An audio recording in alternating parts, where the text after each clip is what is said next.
My knuckles hurt from knocking so hard on the massive wooden door.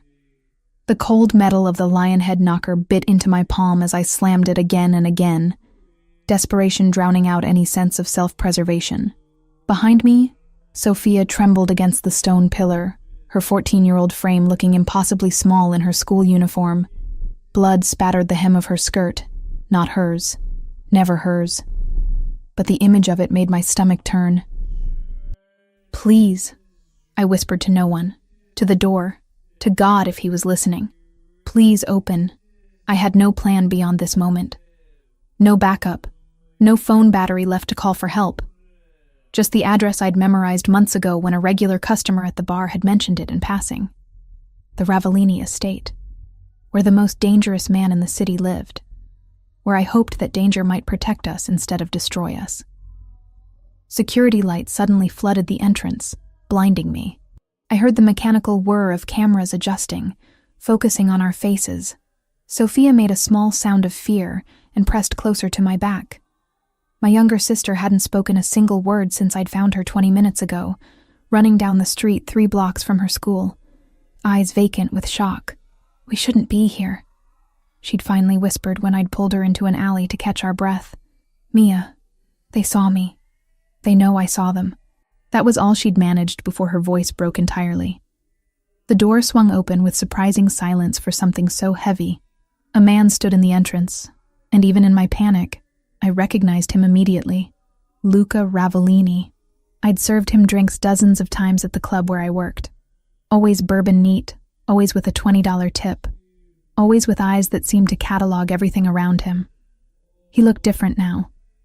At the club, he wore expensive suits and controlled charm. Here, at what had to be past midnight, he wore dark slacks and a white shirt with the sleeves rolled to his elbows. His black hair was slightly disheveled, as if he'd been running his hands through it.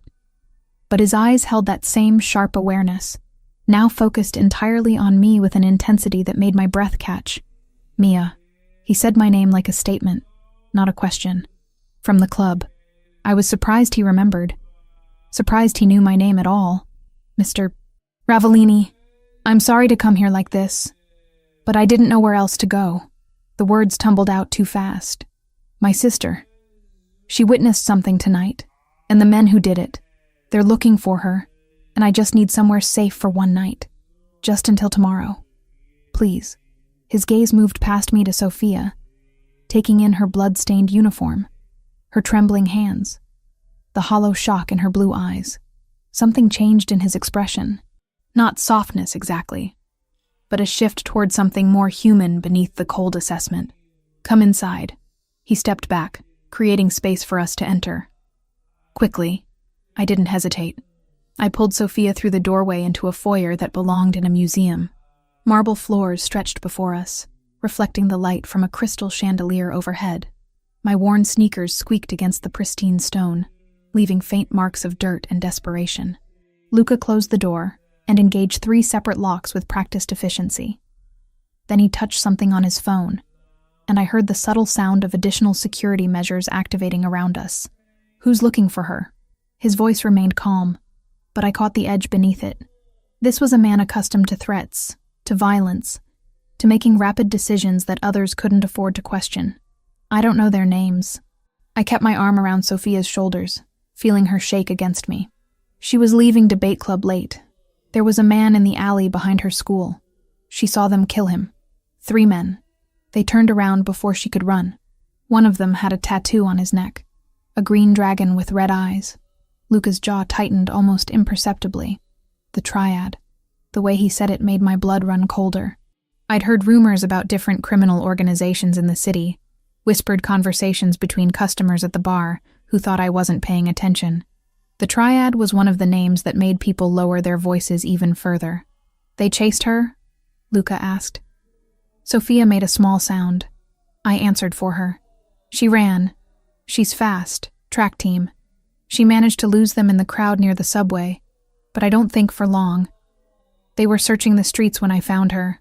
I couldn't take her home. Our apartment, they might know where we live. Schools have addresses on file. And if they're organized enough to..." I couldn't finish the sentence. The implications were too terrifying. You came here because you thought I could protect her. It wasn't a question. I met his dark eyes directly, forcing myself not to look away, despite every instinct screaming that staring at a man like Luca Ravellini was dangerous. I came here because I had nowhere else to go, and because I hoped you might understand what it means when bad people want to hurt someone innocent. For a long moment, he said nothing. He studied me with an intensity that felt like being X-rayed, like he could see past my fear to something deeper. Then his attention shifted to Sophia again, taking in the way she couldn't stop trembling, the way her fingers clutched at my jacket. "How old are you?" he asked her gently. Sophia's mouth opened, but no sound came out. I felt her panic rising. "She's 14, I answered. "She's in shock. I don't think she can talk right now."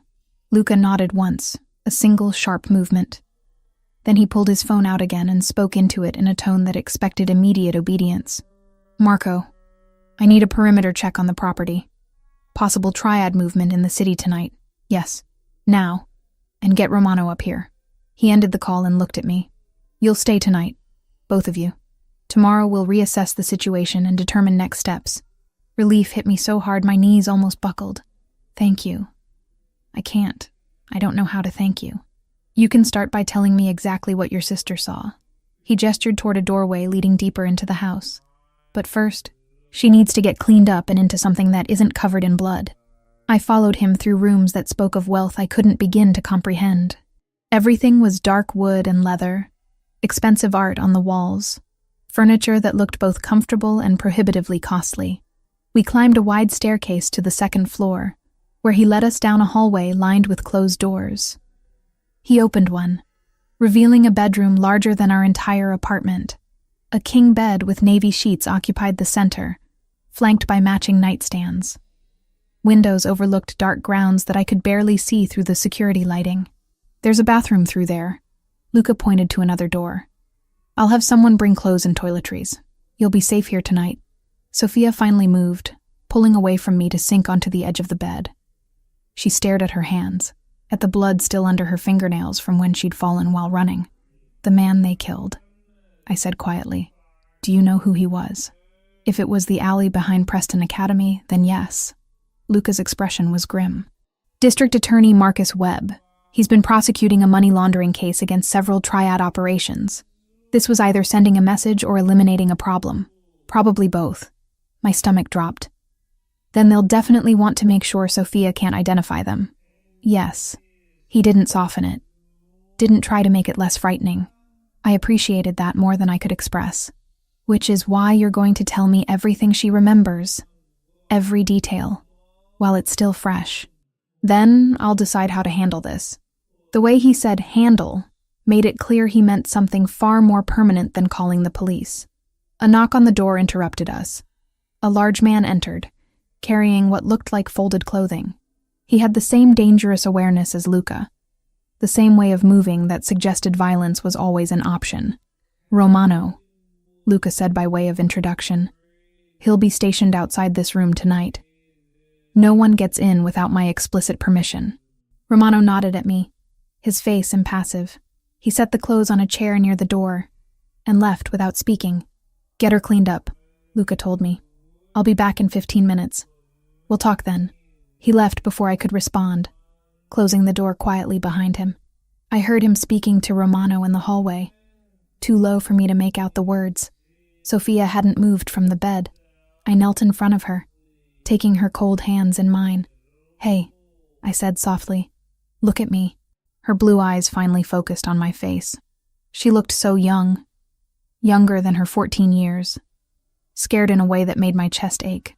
"We're safe tonight," I told her, trying to sound more confident than I felt. "Mr. Ravellini is going to help us figure this out. But I need you to try to remember everything you saw, okay? Every detail might be important." "I don't want to remember," she whispered. "Mia, there was so much blood. And the sound when they—" She couldn't finish. "I know." I squeezed her hands. "But those men are dangerous, and the only way to stop them is to remember. Can you do that for me?" She nodded slowly, tears finally breaking free to stream down her face. "I'm sorry. I'm so sorry I got us into this." "Don't." I pulled her into a hug, feeling her sob against my shoulder. "Don't you dare apologize. You didn't do anything wrong. They did, and we're going to make sure they pay for it." I wasn't sure I believed that. I wasn't sure of anything except that I'd just put our lives in the hands of a man whose power came from the same darkness that was now hunting my sister. But I'd made my choice when I knocked on that door. Now I had to trust that Luca Ravellini's protection was worth whatever price it would eventually cost. After getting Sophia into the shower and into clean clothes that were far too expensive for sleepwear, I heard another knock. Luca entered carrying a tray with tea and what looked like cookies. The domesticity of it seemed wrong coming from him. "She should try to eat something," he said, setting the tray on the nightstand. "Sugar helps with shock." Sophia was curled up on the bed now, wrapped in a blanket despite the room's warmth. She looked at the cookies but didn't reach for them. Luca pulled a chair closer to the bed and sat, his movements unhurried. He didn't tower over her, didn't crowd her space. Instead, he waited until she looked at him voluntarily. "My name is Luca," he said, his voice gentler than I'd heard it before. "You're Sophia, correct?" She nodded slightly. "Sophia, I need you to tell me what you saw tonight.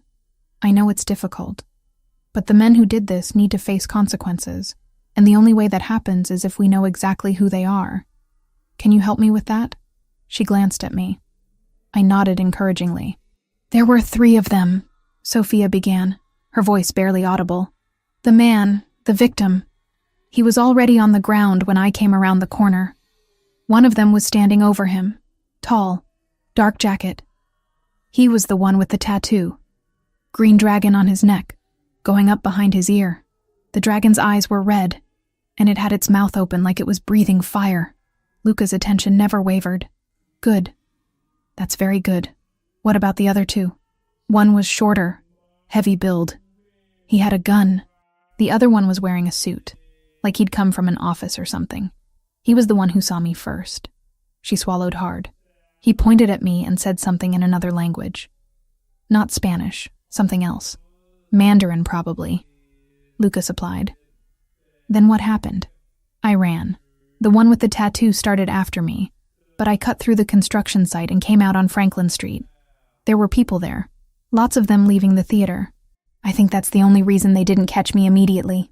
Did any of them get close enough to touch you?" "No. I'm fast." A hint of pride crept into her voice before fear swallowed it again. "But they saw my face clearly, and they know I saw them." Luca leaned back slightly, processing. "The blood on your uniform. How did that happen?" "I fell when I was running through the construction site. My hands landed in... There was blood on the ground. From the victim, I think. It hadn't dried yet." The clinical way she described it broke my heart. No 14-year-old should have to speak about murder with such careful precision. "You did well," Luca told her. "The details you remembered will be useful.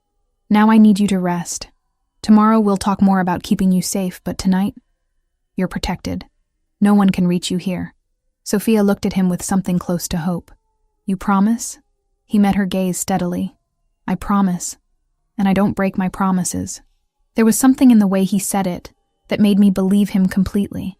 This was a man whose word meant something, even in a world built on lies and violence. Luca stood and gestured for me to follow him to the door. Before leaving, he paused and looked back at Sophia. "Try to sleep," he said. "If you can't, there are books on the shelf, and the television remote is in the nightstand drawer. Romano is right outside if you need anything." We stepped into the hallway. Romano was indeed stationed there, standing with his back to the wall where he could see both directions of the corridor. "Your sister is brave," Luca said quietly. "Most adults couldn't have handled what she just described with that much clarity. She's always been stronger than she looks." I wrapped my arms around myself, suddenly feeling the weight of the night crashing down. What happens now? Now I make some calls and confirm what we're dealing with. The triad doesn't move without purpose. If they killed Webb tonight, it's part of something larger. I need to know what. And Sophia, they'll keep looking for her. They will. He didn't sugarcoat it. Which means she can't go home. Neither of you can. Not until this is resolved. The reality of that statement hit me hard. Our apartment, my job, Sophia's school, our entire lives upended in one terrible moment of wrong place, Wrong time. I don't have money for a hotel, I admitted. And even if I did, they'd find us eventually. Wouldn't they? Yes. The Triad has resources and connections throughout the city. They'd locate you within days, possibly hours if they're motivated. Then what am I supposed to do? The desperation in my voice was embarrassing. But I was past caring about pride. Luca studied me for a long moment. You stay here, both of you. Tomorrow we'll discuss longer-term arrangements. But tonight, this is the safest place in the city for your sister. I can't ask you to do that. You're not asking. I'm offering. His expression was unreadable. Get some rest, Mia. We'll talk more in the morning. He turned to leave, then paused. One more thing. The Triad operates through fear and information. They'll be looking for witnesses, checking emergency rooms, police reports, anywhere a scared teenage girl might have turned up tonight. By coming here instead, you bought yourselves time. That was smart. I didn't feel smart. I felt terrified. Fear and intelligence aren't mutually exclusive. Sometimes fear makes the best decisions. He nodded once. Good night. I watched him walk down the hallway, his stride confident even at this late hour. Then I returned to the bedroom where my sister was finally falling asleep, still wrapped in a blanket that cost more than my monthly rent. I settled into the chair Luca had vacated, unable to imagine sleeping in that massive bed while Sophia was so fragile. Through the window, I could see security lights illuminating the grounds, and shadows moving as Luca's men patrolled the perimeter. We were safe tonight. That's what he'd promised, and I chose to believe him. Tomorrow would bring new problems, new decisions, new dangers. But tonight, for the first time since I'd found Sophia running down the street with blood on her clothes and terror in her eyes, I allowed myself to breathe. Sometime around 3 a.m, I heard the door open quietly. Luca entered carrying blankets, moving with surprising silence for someone his size. He noticed I was still awake. I thought you might need these, he said, offering them. I took them gratefully, wrapping one around my shoulders. Thank you for everything. He glanced at Sophia, sleeping fitfully on the bed. She having nightmares? Off and on. Every time she starts to really sleep, she jerks awake. Without a word, Luca moved to the chair on the other side of the bed and sat down. He didn't touch Sophia, didn't speak. He simply sat there, a solid presence in the darkness. And somehow, with him there, Sophia's sleep finally deepened. Her breathing evened out. The tension left her small body. I watched this dangerous man sit vigil over my traumatized sister, and something shifted in my understanding of who Luca Ravellini actually was beneath the reputation and the power. Maybe we'd be okay. Maybe he really would keep his promise. Maybe I'd just made the best decision of my life. Or the worst. Only tomorrow would tell. Morning light filtered through the bedroom curtains, soft and golden, completely at odds with the nightmare of the previous night. I woke with my neck stiff from sleeping in the chair, blanket tangled around my legs. The other chair where Luca had sat was empty now. He must have left sometime before dawn. Sophia was still asleep, curled on her side with one hand tucked under her cheek. She looked peaceful for the first time in hours. I didn't want to wake her, didn't want to bring her back to the reality of what we were facing. A quiet knock preceded the door opening. A woman in her 50s entered carrying a tray with coffee, juice, and what smelled like fresh pastries. She had kind eyes and moved with the efficient grace of someone who'd worked in service for years. "Good morning," she said softly, setting the tray on the table near the window. "Mr. Ravellini thought you might be hungry. I'm Teresa. I manage the household. Thank you." My voice came out rough from lack of sleep. "That's very thoughtful." She smiled. "There's a bathroom down the hall if you'd like to freshen up. Second door on the left. I brought some clothes that might fit you both. Nothing fancy, just comfortable things." I glanced at the folded items she'd placed on the dresser. Jeans, soft sweaters, undergarments still in packages. Everything practical and in sizes that would probably work. "Mr. Ravellini asked me to let you know he'll be in his office when you're ready to talk," Teresa continued. "No rush. Let the girl sleep as long as she needs." After she left, I poured myself coffee and stood by the window. The grounds stretched out below, Manicured lawns giving way to tall stone walls topped with security measures that were probably invisible from this distance but definitely present. This wasn't just a home. It was a fortress. Sophia stirred around 8, blinking awake with momentary confusion before memory crashed back. I saw it happen. The return of fear and grief to her expression. "Hey," I said gently, moving to sit on the edge of the bed. "How are you feeling?" "Like last night really happened." She sat up slowly, pushing hair out of her face. "I hoped it was a nightmare." "I know." I handed her a glass of juice. "Drink this, then we'll figure out what comes next." She took it mechanically. "What is next?" "We can't stay here forever." I didn't have an answer to that. We ate breakfast mostly in silence, both of us avoiding the questions that hung between us. After we'd showered and changed into the clothes Teresa had provided, I couldn't delay the inevitable any longer. "Mr. Ravellini wants to talk to us," I said. "Are you ready for that?" Sophia nodded, though she looked anything but ready. We found Romano still stationed outside our door. He straightened when he saw us. "Morning. I'll take you to the boss." He led us through the house in daylight, and I saw details I'd missed in last night's panic. Original artwork on the walls, books in Italian and English lining built-in shelves, fresh flowers in vases that probably cost more than my car. This was old money mixed with new power, tradition wrapped around danger.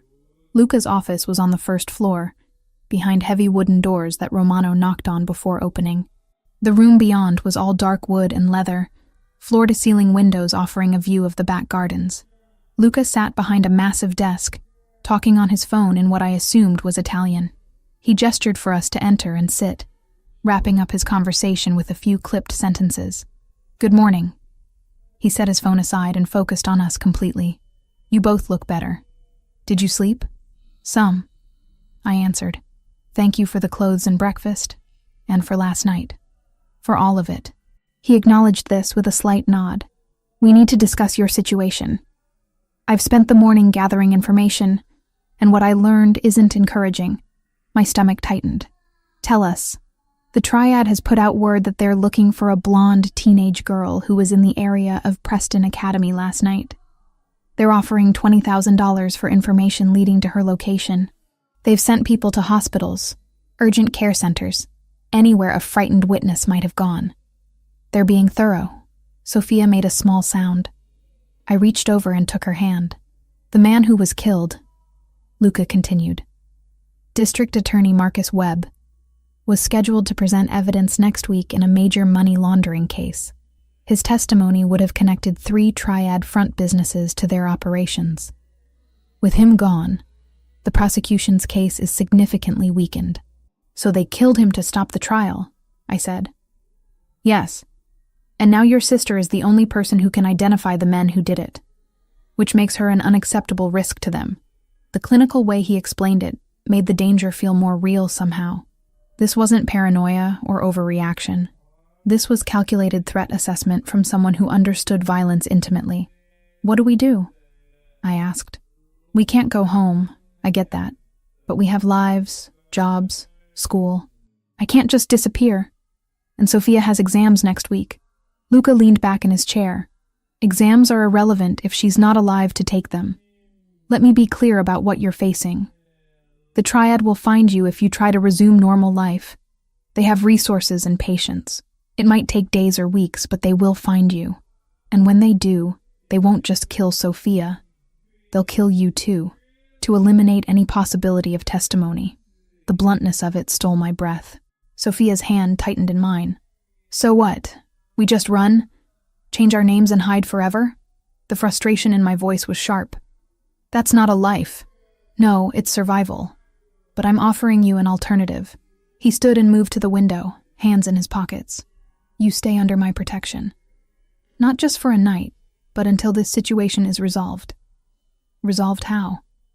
"That depends on several factors. The Triad's next moves. What the police investigation uncovers. Whether your sister's testimony becomes valuable enough to warrant official protection." He turned back to face us.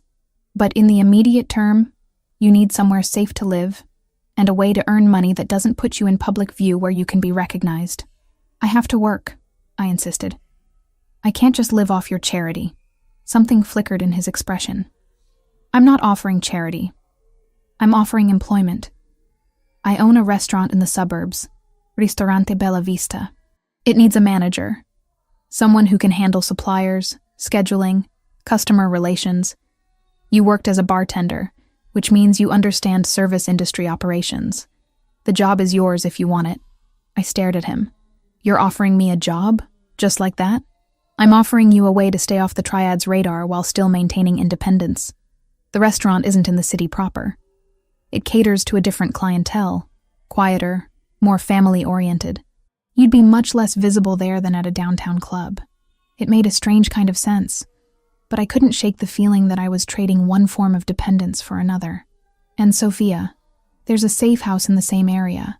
Secure property with 24-hour security. You'll both stay there. Sophia can continue her education through online programs until it's safe for her to return to regular school. Sophia spoke up for the first time. What about my friends? My track team? I can't just disappear without anyone knowing why. Luca's expression softened slightly. I understand that's difficult, but your friends can't know where you are. The Triad will question them, threaten them if necessary. The less they know, the safer they'll be. This is insane, I said, standing abruptly. You're talking about uprooting our entire lives, moving to some safe house, hiding like criminals when we didn't do anything wrong. You're right. You didn't do anything wrong. His voice remained calm. But the Triad doesn't care about right and wrong. They care about eliminating threats. And right now, your sister is a threat to their operations and their freedom. I paced to the window, looking out at the peaceful gardens. Everything felt surreal. 24 hours ago, my biggest concern was making rent and helping Sophia study for her biology exam. Now we were discussing safe houses and hit lists. I need to think about this, I said finally. Of course. Take the day. But Mia, he waited until I looked at him. I need you to understand something.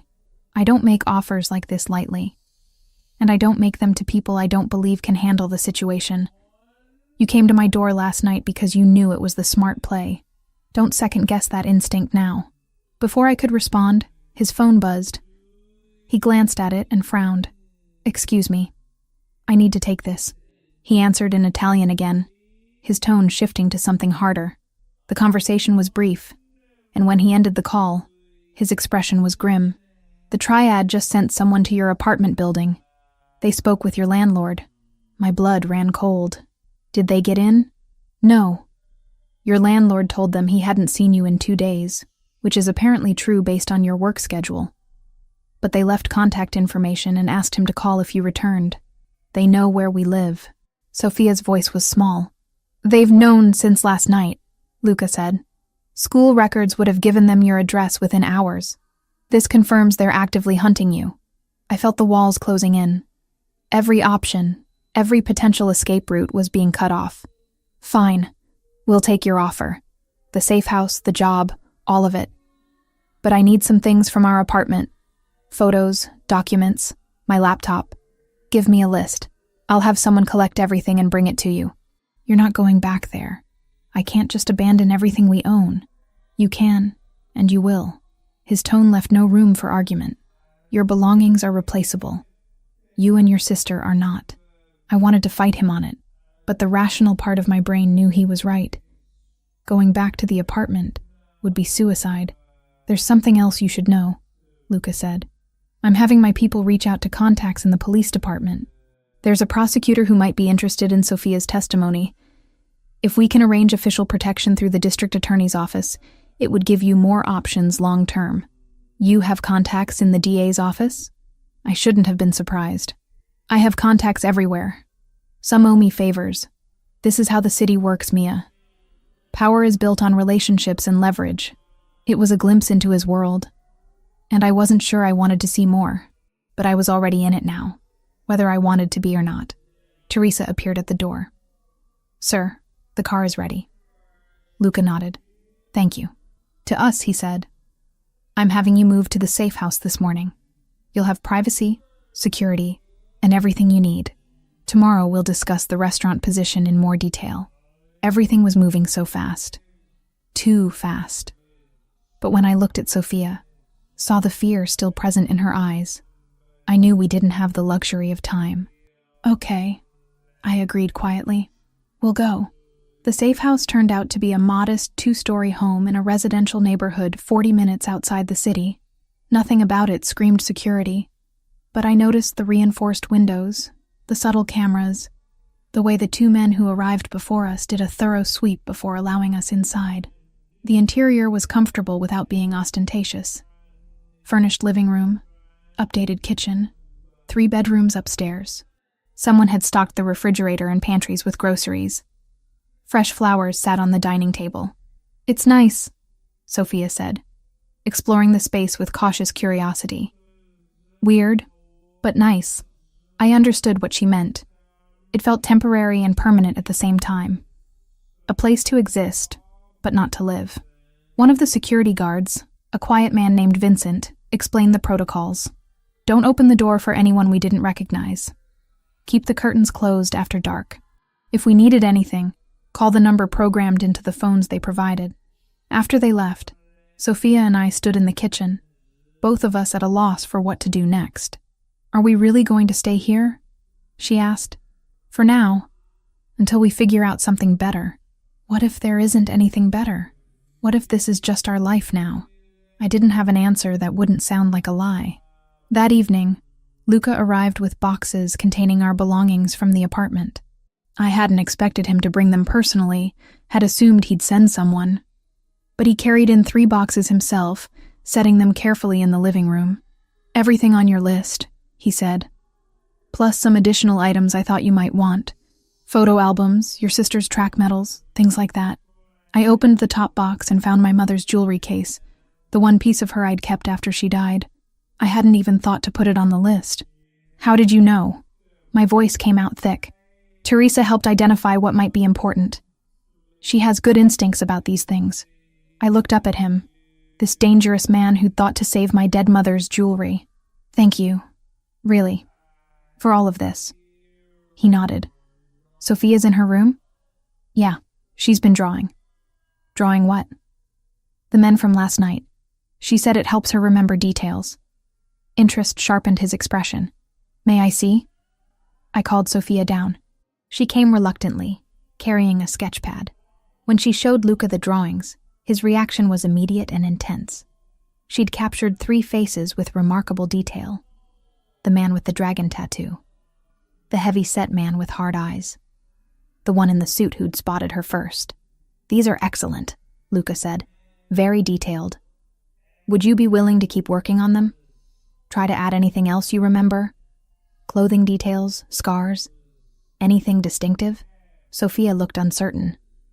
"I guess, if it helps." "It will. Very much." He handed the sketch pad back carefully. "You have real talent, Sophia." A hint of pride touched her face before fading back to worry. After she returned upstairs, Luca turned to me. "Those drawings could be valuable. If we can identify the men, it gives us leverage." "Leverage for what?" "For keeping you safe. For resolving this situation in a way that doesn't require you to hide forever." He moved toward the door. "I'll be back tomorrow to discuss the restaurant position. In the meantime, try to rest. You're safe here." After he left, I unpacked our belongings, trying to make the safe house feel less temporary. But every item I placed, every photo I set on a shelf, felt like admitting this was real. We were in hiding. Our lives had been reduced to boxes in a borrowed house, protected by a man whose power came from the same darkness that threatened us. Sophia came downstairs as I was finishing. She held up her sketch pad. I remembered something else. The tattoo guy had a scar on his left hand, between his thumb and first finger, shaped like a crescent moon. I pulled her into a hug. "That's good. That's really good." "Mia?" Her voice was muffled against my shoulder. "Do you think we'll ever go home?" I held her tighter, unable to give her the answer she wanted, because the truth was, I didn't know if home existed anymore, or if it ever would again. 2 weeks had passed since we'd moved into the safe house, and I was beginning to understand what Luca had meant about routine being its own form of security. Every morning at 7, I drove the 15 miles to Ristorante Bella Vista, a charming Italian restaurant tucked into a quiet shopping district. A nondescript sedan stayed 2 cars back the entire way. Different driver, different vehicle depending on the day. Close enough to keep me alive, far enough to let me pretend I was simply commuting. Every evening, I returned to Sophia, to homework and therapy appointments, and the careful reconstruction of a life that felt both foreign and familiar. The restaurant had been struggling before I arrived, not failing exactly, but coasting on reputation without real attention to detail. The previous manager had left suddenly, something about family issues that no one wanted to discuss. I suspected Luca had arranged the opening specifically for me, but I chose not to ask. Pride only mattered if you had the luxury of options. My first day had been overwhelming. Staff who clearly wondered who this newcomer was and why the owner trusted her with his business. Suppliers who tested my knowledge and authority. A kitchen that ran on organized chaos and the head chef's temperamental genius. But I'd worked in service long enough to understand the rhythms, to know when to push and when to listen. By the end of the first week, I'd reorganized the inventory system, renegotiated contracts with 2 suppliers who'd been overcharging, and implemented a new reservation system that reduced wait times. The staff stopped questioning my presence and started asking my opinion. The chef, a large man named Antonio, who intimidated everyone, actually smiled when I complimented his osso buco. Luca had visited twice that first week, ostensibly to check on operations, but really, I suspected, to see if I'd sink or swim. He'd watched me handle a difficult customer with diplomacy, negotiate with a wine distributor over pricing, and calm Antonio down when a delivery arrived late. Each time, I'd caught him observing me with an expression I couldn't quite read. Approval, maybe. Or calculation. "You're good at this," he'd said after the second visit, standing in the office as I reviewed the week's numbers. "I like solving problems, making things work better than they did before." I'd glanced up from the ledger. "Why does that surprise you?" "It doesn't. But knowing someone is capable and watching them prove it are different things." There was weight behind his words that I didn't fully understand yet, but I felt it, the shift in how he looked at me. Not as a woman he was helping, but as someone who belonged in his world on her own merit. Sophia's adjustment had been harder. Online classes couldn't replace the social interaction she craved, and therapy sessions dredged up trauma she wanted to bury. But her psychologist, Dr. Sarah Hawthorne, was patient and skilled at helping Sophia process what she'd witnessed, without being consumed by it. The drawings continued. Sophia had filled an entire sketch pad with increasingly detailed portraits of the 3 men. She'd remembered the heavy-set man had a gold chain, that the one in the suit wore expensive cufflinks with some kind of symbol. Every session with Dr. Hawthorne seemed to unlock new details, and Sophia transferred them to paper with careful precision. "It helps," she'd explained one evening, while working on a particularly difficult angle of the dragon tattoo. "When I draw them, they're just shapes and shadows, not real people who could hurt us." I'd hugged her then, grateful for whatever mechanism was helping her cope. Luca had started visiting the safe house more frequently, always with plausible reasons. Checking security, reviewing Sophia's drawings, discussing restaurant business that couldn't wait until morning. But the visits stretched longer each time, and the excuses grew thinner. One evening, he arrived as I was making dinner. Pasta with vegetables. Nothing fancy, but better than the takeout we'd been living on. Sophia was upstairs on a video call with Dr. Hawthorne, their twice-weekly session. "Smells good," Luca said, entering the kitchen without invitation. He'd grown comfortable here, shedding some of the formality he maintained everywhere else. Just pasta. Nothing like what Antonio makes. Antonio is a professional. This is better. I glanced at him surprised. How is home cooking better than restaurant quality? Because it's made for specific people, not anonymous customers. There's intention behind it. He leaned against the counter, watching me stir the sauce. My mother used to say you could taste the difference between food made with care and food made with obligation. It was the first time he'd mentioned his mother. In 2 weeks of increasing familiarity, Luca had remained carefully opaque about his personal history. I knew the public facts, the things anyone could find with a quick search. But the private details, the human moments behind the reputation, those he guarded closely. "Is she still alive?" "Your mother?" "No. She died when I was 23. Heart attack. Fast, at least. She didn't suffer long. The matter-of-fact delivery didn't hide the old grief underneath. I wanted to ask more, but sensed the door closing as quickly as it had opened. Sophia came downstairs then, rescuing us both from the weight of the conversation. She brightened when she saw Luca, and I'd noticed that happening more often. She sought his presence, relaxed when he was around in a way she didn't with the security guards, or even with me sometimes. "How was your session?" he asked her. "Okay. Dr. Hawthorne says I'm making progress." Sophia grabbed a soda from the refrigerator. "She thinks the drawings are helping with processing, which is good because I remembered something else today." "What did you remember?" "The guy in the suit. He had a watch. Really expensive looking, with a black face and gold hands. And there were marks on it, scratches, like he'd worn it a long time." Luca's attention sharpened. "That's excellent detail, Sophia. Can you add it to the drawing?" "Already did." She pulled out her phone and showed him a photo of the updated sketch. He studied it carefully. "May I send this to someone?" Sophia looked uncertain. "Who?" "A contact who might be able to identify these men based on the details you've provided. The more we know about who they are, the better we can protect you." She glanced at me. I nodded, and she agreed. Luca immediately forwarded the image, typing a message I couldn't see.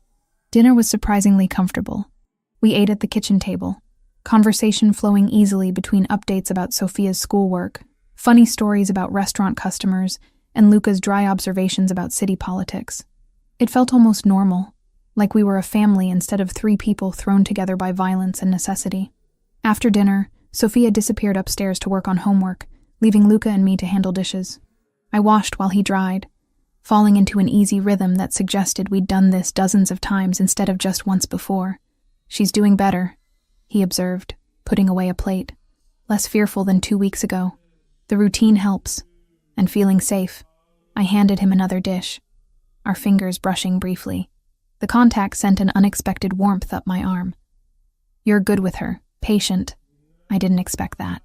"Why not?" "Because patient isn't exactly the adjective people use to describe you." He smiled slightly.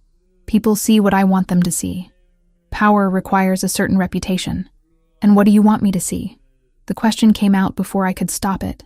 Too personal, too direct. But Luca didn't deflect. He set down the towel and turned to face me fully. The truth, whatever that means. We stood close in the small kitchen, the air between us suddenly charged with awareness I'd been trying to ignore. He was an attractive man, that was undeniable. But attraction felt dangerous when combined with dependence, with the power imbalance that defined our situation. "Mia," he said quietly, "I need to tell you something." Whatever he'd been about to say was cut off by his phone buzzing insistently. He checked it, and his expression went cold. Motion sensors on the north perimeter. "Someone's approaching the property." Fear spiked through me. "The triad?" "I don't know yet, but we're not taking chances." He was already moving, making calls in rapid succession. "Vincent, Romano, get here now. Full alert." Within seconds, the house security system activated with a soft chime. Luca grabbed my arm and pulled me toward the hallway. "Get Sophia. Safe room now." I ran upstairs, my heart hammering. Sophia looked up from her homework, immediately reading the alarm on my face. "What's wrong?" "Someone's outside. We need to go to the safe room." We'd been shown the safe room on our first day but never expected to use it. Located behind a false panel in the master bedroom closet, it was a small reinforced space with its own ventilation, phone line, and emergency supplies. Sophia didn't argue, didn't ask questions. We moved fast, and I was grateful for every track practice that had taught her to respond quickly under pressure.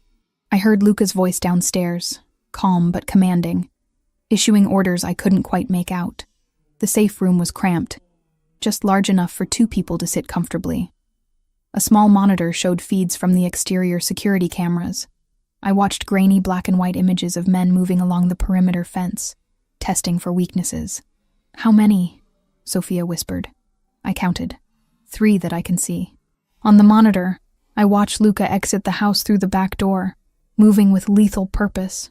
Romano and Vincent appeared from different directions, converging on the intruder's position with military precision. What happened next was fast and brutal. The intruders realized they'd been made and tried to retreat, but Luca's men cut off their escape routes. I saw Luca personally take down one man, movements economical and devastating. No wasted energy, no hesitation. This was violence as a tool, wielded by someone who'd mastered it completely. Sophia pressed against my side, watching the screen with wide eyes. Is he going to kill them? I don't know. But we both saw Luca grab one man by the collar and drag him toward better light. He spoke to him, too far from cameras for audio, his posture aggressive but controlled. The man nodded frantically, clearly answering questions. After several minutes, Luca made a gesture, and Romano secured all 3 intruders with zip ties. Then Luca pulled out his phone and made a call. Within 20 minutes, 2 unmarked vans arrived. The men were loaded inside and driven away. Just like that, the threat was neutralized and removed. Luca's voice came through the intercom. Mia, Sophia, it's clear. You can come out. We emerged from the safe room on shaky legs. Luca met us at the bottom of the stairs. He had blood on his knuckles and a rip in his shirt, but otherwise looked unaffected by what had just happened. Are you hurt? I asked, reaching for his hand before thinking better of it. No. Minor. He pulled his hand back, not rejecting the gesture but keeping distance.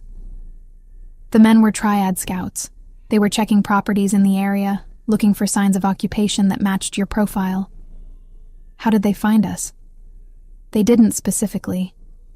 They're doing systematic searches of any property connected to people they know I do business with. It was only a matter of time before they checked here. Sophia's voice was small. So we're not safe even here. You're safe because we caught them before they confirmed anything, and now they won't be reporting back. Something dark flickered in his expression. Ever. I understood what he wasn't saying. Those men wouldn't be found alive. The thought should have horrified me. Instead, I felt only relief that the threat had been eliminated. We can't stay here, I said. If they found this place, others will come. You're moving. Tonight. I have another property, more secure, on my estate grounds. You'll be there until I arrange something more permanent. Your estate? You mean the mansion where we first came? Yes. There's a guest house, separate from the main residence but within the secured perimeter. No one gets through that security without me knowing. It meant being closer to him, seeing him daily instead of during occasional visits. Part of me wanted that more than was probably wise. The other part recognized the danger in proximity to someone whose pull I was already struggling to resist. Okay, I agreed. We'll move. Luca nodded once. Pack what you need tonight. Everything else can be collected tomorrow. I'm not leaving you here while they clean up. By they, I assumed he meant his people removing any evidence that we'd been here, eliminating the trail that had almost gotten us killed. As Sophia went upstairs to gather her things, Luca caught my arm. I'm sorry. I thought this location was secure. You couldn't have known they'd do systematic searches. I should have anticipated it. That's my job, anticipating threats before they materialize. His jaw was tight with what looked like self-recrimination. This won't happen again. Luca. I waited until he looked at me. You saved us. Again. Whatever you were going to say before, in the kitchen, I want to hear it. When this is over, when we're settled wherever we're going, I want to know what you were going to tell me. Something shifted in his eyes, warmth breaking through the cold calculation. When we're settled. I promise. An hour later, we drove through the night toward Luca's estate, our belongings hastily packed, our temporary home already being erased behind us. Sophia fell asleep in the back seat, exhausted by fear and adrenaline crash. Luca drove in silence, his attention split between the road and periodic checks of his mirrors, making sure we weren't followed, always protecting, always vigilant. I watched the city lights give way to suburban darkness and wondered what I'd really agreed to by accepting his help. Safety, yes, but also deeper entanglement in his world, in his life, in whatever this thing was growing between us. The guest house turned out to be more than I'd expected.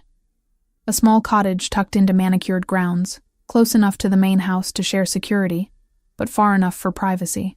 2 bedrooms, a full kitchen, comfortable furniture that looked recently updated. Get some sleep, Luca said as he helped carry our bags inside. Tomorrow we'll discuss next steps. But before he could leave, I caught his hand. the same hand that had blood on it an hour ago. His knuckles were split but already cleaned, probably while I was packing. "Thank you," I said simply, "for everything." He looked at our joined hands, then at my face. Whatever he saw there made his expression soften. "You're welcome, Mia. Now lock the door behind me and try to rest." After he left, I stood at the window and watched his silhouette return to the main house. Watched the lights come on in what I assumed was his office. Watched him pace past the windows, phone to his ear, still working, still managing threats even at this late hour. Sophia appeared beside me, rubbing sleep from her eyes. Is he always like this? Taking care of everyone else? I think so. I think that's who he is under everything else. "I like him," she said simply. "I feel safe when he's around." "Me too," I admitted. And that, more than the violence or the danger or the complete upheaval of our lives, was what scared me most. Because safety with someone like Luca Ravellini came at a price I wasn't sure I was ready to pay. 1 month into our new life on Luca's estate, I'd stopped looking over my shoulder every few minutes. The constant vigilance that had defined our first weeks was giving way to something that almost resembled normalcy. Almost. The guest cottage had become home in ways I hadn't expected. Sophia decorated her room with posters and fairy lights, creating teenage sanctuary within our protected bubble. I'd established routines that gave structure to days that might otherwise blur together. Morning coffee on the small patio, evening walks along the secured perimeter paths, dinners that we sometimes shared with Luca when his schedule allowed. The restaurant continued to thrive under my management. Revenue was up 18% from the previous month, and Antonio had started calling me his secret weapon with suppliers. I'd discovered I had a knack for this work, for seeing potential improvements and implementing them efficiently. It wasn't the career I'd imagined, but it was mine in a way nothing else had been. Sophia had thrown herself into her drawings with renewed focus. What had started as trauma processing had evolved into something more purposeful. She understood now that her sketches were evidence, potentially powerful enough to bring down dangerous men. That responsibility seemed to motivate rather than frighten her. On a Thursday afternoon, she burst into the cottage after her therapy session, eyes bright with accomplishment. "I finished them," she announced, spreading 3 detailed portraits across the kitchen table. "Dr. Hawthorne says these are as accurate as I can make them without seeing the men again, which I never want to do." I studied the drawings. They were remarkable, capturing not just features but essence. The dragon tattoo man's cold calculation, the heavy-set enforcer's brutality, the suited one's careful intelligence. Sophia had rendered them in graphite with shadows that made them feel 3-dimensional, alive in disturbing ways. "These are incredible," I told her honestly. "Have you shown Luca yet? I was hoping we could bring them to him together. Is that okay?" We walked to the main house through gardens that were starting to show autumn colors. The estate was beautiful in ways I'd barely noticed during our first desperate arrival. Old trees lined manicured paths. Stone fountains created ambient sound that was surprisingly calming. This was wealth that had accumulated over generations, not the flashy displays of new money. Teresa let us in with her usual warm greeting. We found Luca in his study, reviewing documents that he immediately turned face down when we entered. Some things weren't meant for civilian eyes. "Sophia has something to show you," I said. She handed him the completed portraits with visible pride. Luca examined each one carefully, his expression growing more intense with each detail he absorbed. "These are exceptional work," he said finally. "The level of detail is beyond what I hoped for." "Can you identify them?" Sophia asked. "2 of them, yes. This one," he indicated the dragon tattoo man, "is Wei Zhang, senior enforcer for the Triad's East Coast operations, known for efficiency and brutality. This one, the heavy-set man, is probably Han Liang, though I'll need to confirm. If it's who I think, he handles enforcement for their money laundering network. And the third?" I asked, looking at the suited figure. "I don't know him yet." But the watch detail Sophia remembered, combined with this quality of rendering, someone in my network will recognize him. Luca pulled out his phone and photographed each drawing. "May I keep these?" Sophia nodded. "They're yours. I don't want them in my room anymore." After she left to explore Teresa's garden, Luca turned to me. "These change things." With this level of identification, I can approach federal prosecutors with something valuable. The triad's leadership has been untouchable because witnesses either disappear or refuse to testify. Sophia's drawings, combined with her eyewitness account of the murder, could crack open their entire operation. You want her to testify? It wasn't a question. I want her to have the option. Official protection through the DA's office would give you both more freedom than my private security can provide. It would also put the triad on notice that she's under federal protection, which might make them reconsider pursuit. Might, I repeated, but you're not certain. I'm never certain about anything involving organizations this dangerous, but I know someone who can help navigate this. Thomas Reeves, a federal prosecutor who owes me a significant favor. He's one of the few in that office who isn't compromised by money or intimidation. The way he said it suggested he knew exactly who was compromised, and by what. The depth of his intelligence network was sometimes staggering. When can you meet with him? I asked. Tomorrow night, after hours at the restaurant. Somewhere public but private enough for sensitive conversation. He won't come here, and I won't go to his office. Neutral ground. I want to be there. Luca frowned. That's not necessary. This is a negotiation between federal authorities and someone with information to trade. You don't need to be involved in those details. She's my sister. My responsibility. I'm involved in every detail. I kept my voice level but firm. You've protected us, employed me, given us safety we couldn't have found anywhere else. I'm grateful for that, but I won't be sidelined when decisions are being made about Sophia's future. Something flickered in his eyes. Respect, maybe, or recognition that I wasn't the frightened woman who'd knocked on his door a month ago. All right, he agreed. Tomorrow night, 8 o'clock. Wear something professional.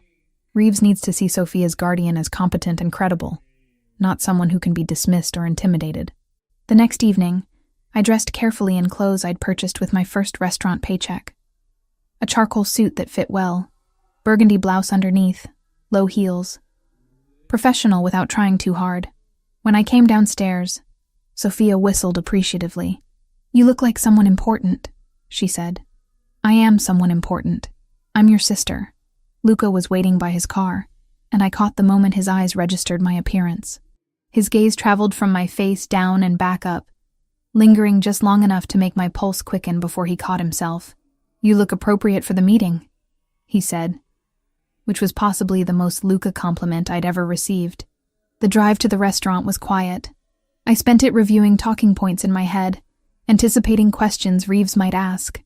I wanted to present Sophia's situation clearly and compellingly without seeming desperate. Desperation weakened negotiating positions. Ristorante Bella Vista was closed by the time we arrived, but lights were on in the main dining room. Luca had arranged for Antonio to prepare dinner for the meeting. Breaking bread together was its own form of diplomacy. Thomas Reeves arrived 15 minutes later. He was younger than I expected, maybe early 40s, with the careful wariness of someone who'd worked dangerous cases. His handshake was firm, his assessment of me immediate and thorough. Miss Harrington, Luca speaks highly of your management of this establishment. It's a good restaurant. I just help it run smoothly. She's being modest, Luca interjected. Revenue is up nearly 20% since she took over, and customer satisfaction ratings have increased significantly. Reeves smiled slightly. Luca doesn't often sing anyone's praises. You must actually be competent. We settled at a table Antonio had prepared with care. Wine was poured, appetizers served. The first 20 minutes were deliberately casual, feeling each other out through conversation about food and city politics. Only after main courses arrived did Reeves shift to business. So, you have a 14-year-old witness to the Marcus Webb murder, and she can identify the killers. Not just identify, Luca said. She's rendered detailed portraits based on photographic memory. We've already confirmed 2 of the 3 subjects as senior triad enforcers. He showed Reeves the photographs of Sophia's drawings on his tablet. The prosecutor's eyebrows rose. These are remarkable. Your sister did these? She's talented, I confirmed, and traumatized, which is why we need to discuss what happens next very carefully. Reeves nodded. Let me be direct. The Webb case is high profile. The DA wants convictions. Eyewitness testimony from someone who saw the actual murder and can identify specific individuals would be invaluable. But putting a 14-year-old on the stand against the triad comes with serious risks. That's why we're here, Luca said, to discuss protection parameters that would make testimony viable. Standard witness protection would involve relocation, new identities, federal marshals. Not acceptable, I said immediately. Both men looked at me. Ripping Sophia away from everything she knows, creating a false identity, moving to some random city where she has no support system. She's already traumatized. That would destroy her.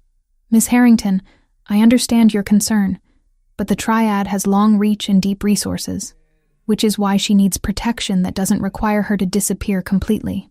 I leaned forward. What if the testimony was given under conditions that maintained her anonymity? Video deposition, face obscured, voice altered if necessary. The drawings provide identification. Her verbal account provides timeline and details. The jury doesn't need to see her face to hear her story. Reeves considered this. That's an interesting approach.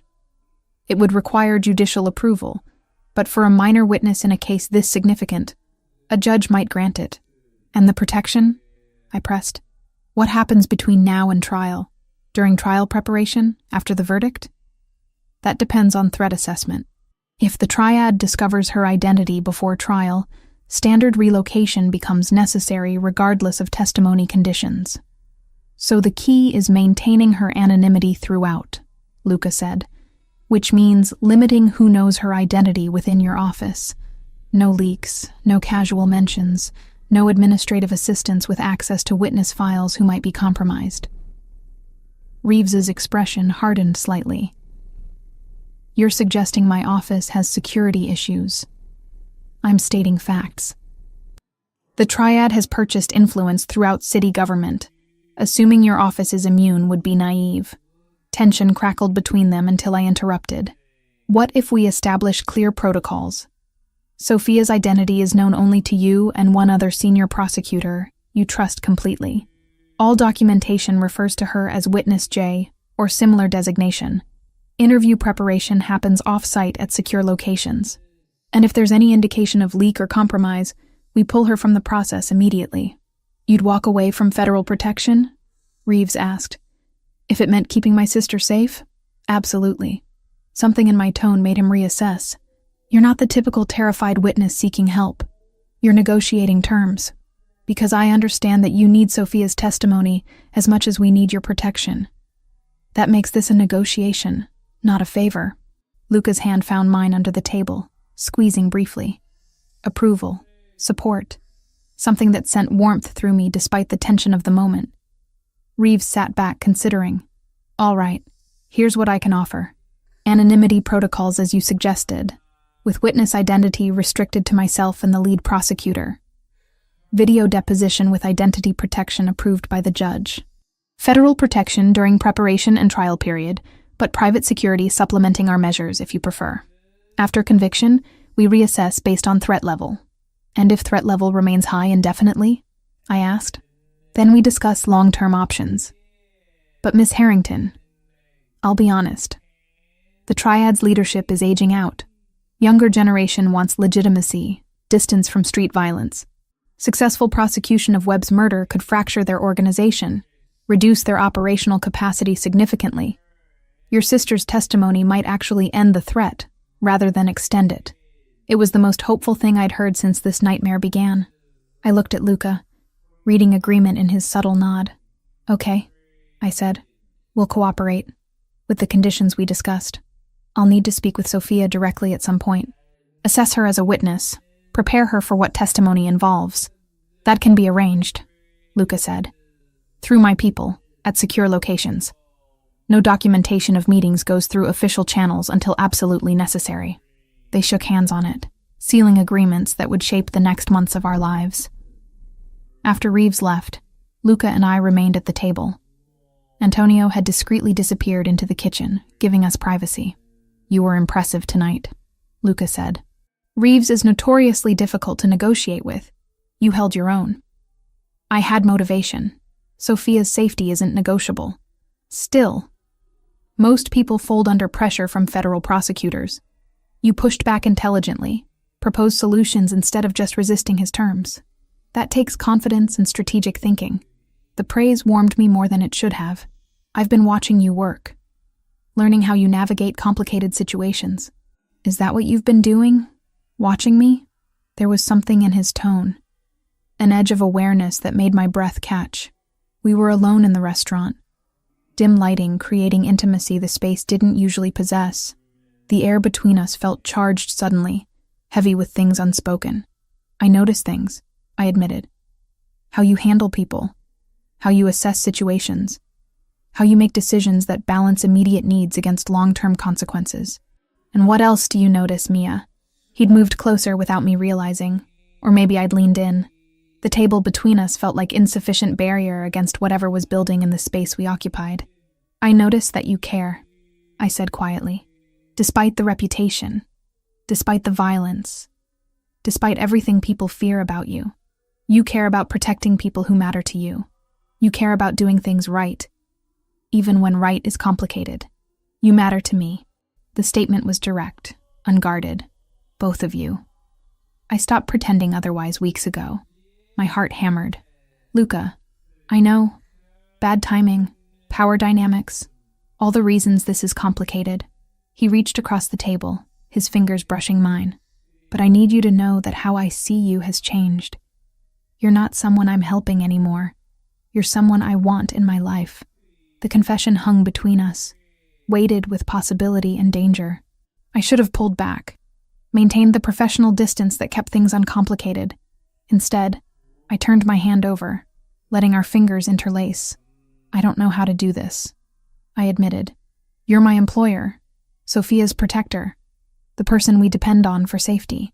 How do I separate genuine feeling from gratitude or dependence?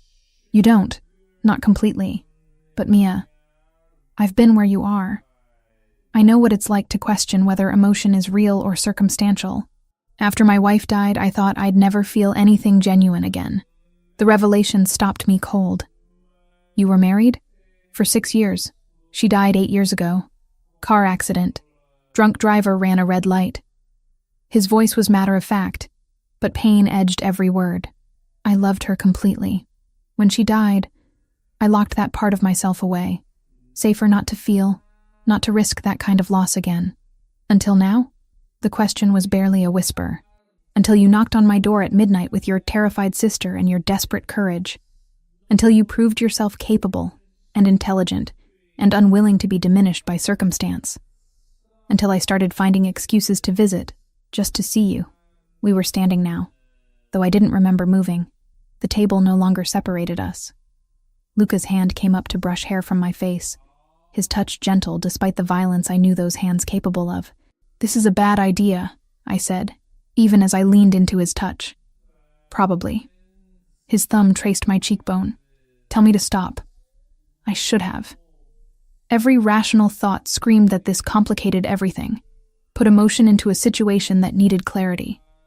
But rationality had nothing to do with the pull I felt toward him, the way my body responded to his proximity. He leaned in slowly, giving me time to pull away. His breath warm against my lips. Another second, and the space between us would disappear completely. I stepped back. The loss of contact was physically painful, but necessary. Luca's hand dropped immediately, respect overriding desire. I can't, I said, voice shaking. Not like this. Not when there's so much power imbalance between us. Not when I don't know if what I feel is real, or just reaction to everything you've done for us. I understand. His voice was rough but accepting. I shouldn't have pushed. You didn't push. I wanted it too. That's the problem. I wrapped my arms around myself. Luca, you employ me. You protect Sophia.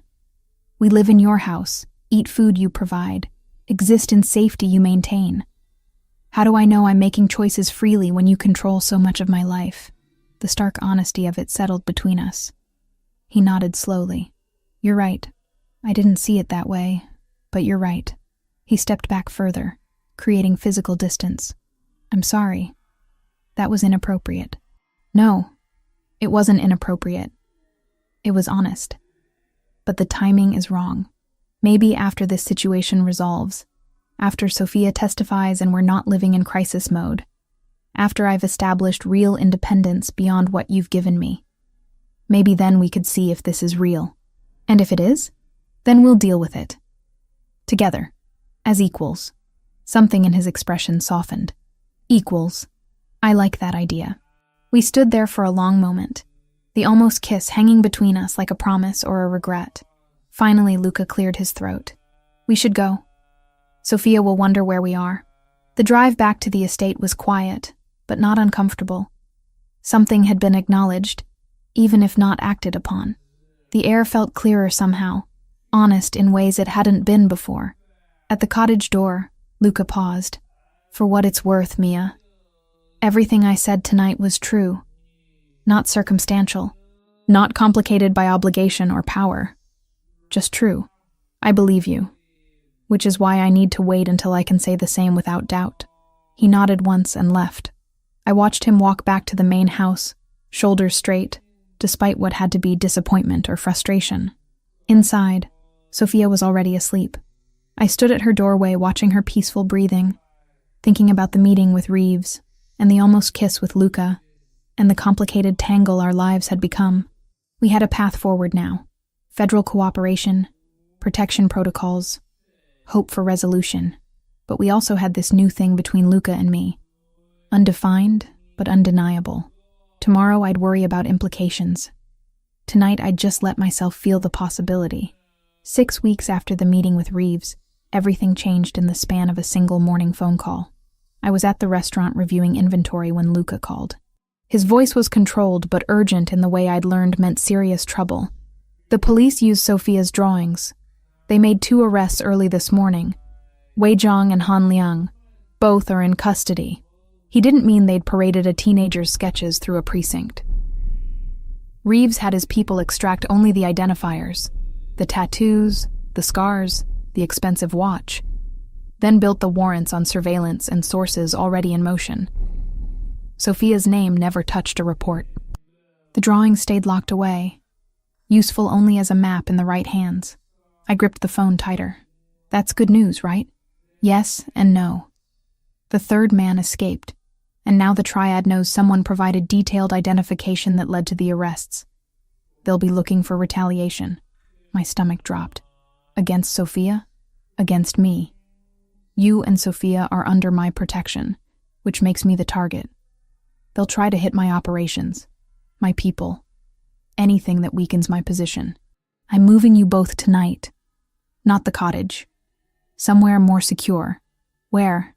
There's a reinforced space within the main house.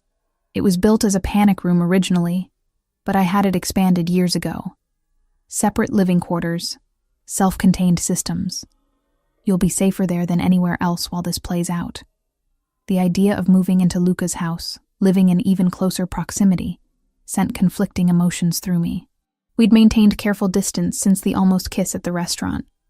Professional interactions, polite conversations when he visited Sophia, nothing that acknowledged the tension that still hummed between us whenever we occupied the same space. How long? I asked. Until the triad makes their move and I respond. Could be days, could be weeks. That evening, Romano and Vincent escorted us to the main house with our essential belongings. The bunker entrance was concealed behind a bookshelf in Luca's private study. The space beyond was far more comfortable than I'd anticipated. 2 bedrooms, a full bathroom, small kitchen area, and a living room with comfortable furniture. Monitors showed security feeds from around the estate. Emergency supplies lined one wall. It's like a fancy underground apartment, Sophia observed, exploring with cautious interest. It's a fortress, Luca corrected, entering behind us. Nothing gets through the estate security, and even if it did, this space is designed to withstand assault for extended periods. The casual way he discussed assault made the danger feel more real. This wasn't hypothetical anymore. The triad was actively hunting for ways to hurt him because he'd protected us. That night, the first sign of retaliation came. Explosions rocked 2 of Luca's shipping warehouses on opposite sides of the city. No one was killed, but the message was clear. The triad was declaring war. Luca didn't come downstairs that night. Through the security monitors, I watched lights burning in his office until dawn as he coordinated responses, called in favors, repositioned his people for whatever came next. By the second day, reports came in of skirmishes between Luca's men and Triad enforcers. Nothing that made the news, but enough that the criminal underworld was buzzing with speculation about full territorial war. Is he going to be okay? Sophia asked that evening as we watched Luca pace his office through the monitor feed.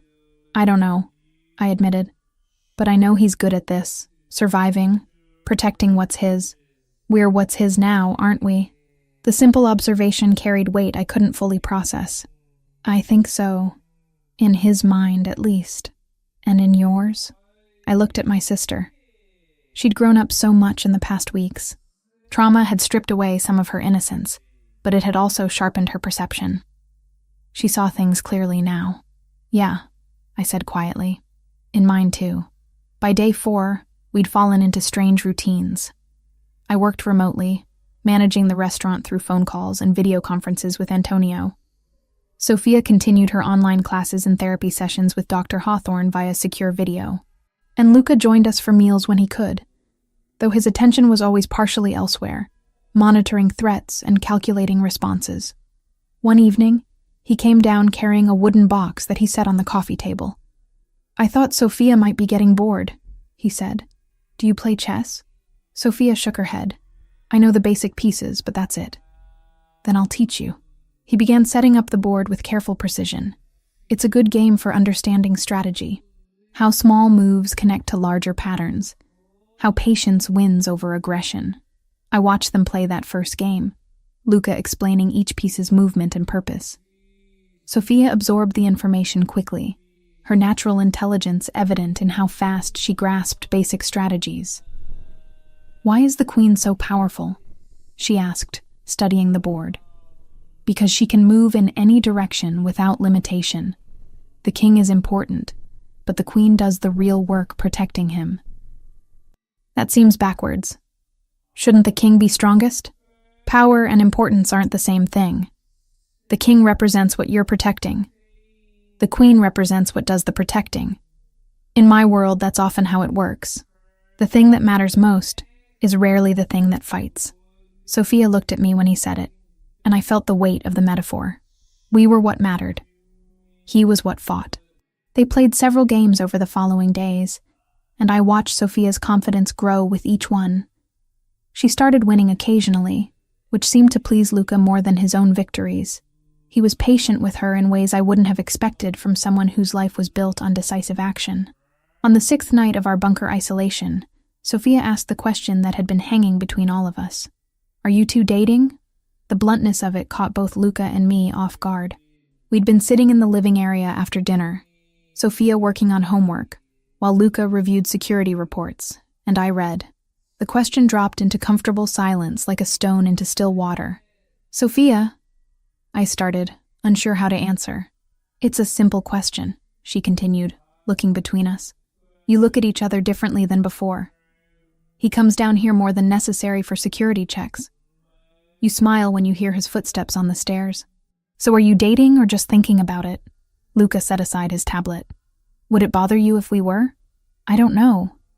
Maybe. You're kind of her boss, and you're protecting us, which feels weird to mix with romance. But also you make her happy, and she makes you less scary, so maybe it wouldn't bother me if you figured it out. The teenage wisdom of it made me want to laugh and cry simultaneously. We're not dating, I said carefully, because the situation is complicated. Power dynamics, as you mentioned.